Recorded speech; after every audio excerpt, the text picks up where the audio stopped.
Të dhënat statistikore të Organizatës Botërore të Shëndetësisë tregojnë se vendi ynë ka një shkallë të lartë të duanpirjes, përkatësisht mbi 46% e meshkujve të rritur dhe 27% e femrave të rritura përdorin duhan ose ndonjë produkt që përmban nikotin.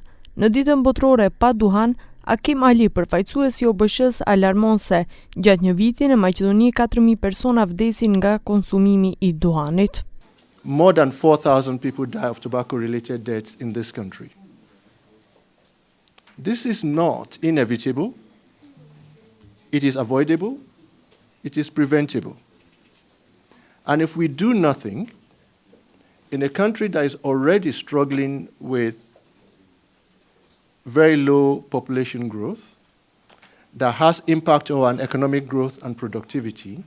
Zëvendësministri i Shëndetësisë Jovica Andovski bëri të ditur se inspektorët nuk kontrollojnë se a respektohet ligji për pirje të duanit në hapësira të ndaluara.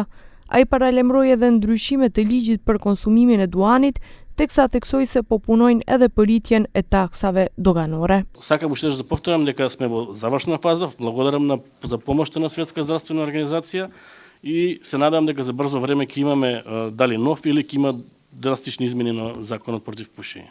Ndërsa për fushatat e cigareve elektronike që po zhvillohen në rrjetet sociale, drejtoresha e Institutit të Shëndetit Publik Marija Andonovska tha se kontrolli në rrjete do të rregullohet me ligj. Ono što se objavува на социјалните мрежи не е регулирано законски.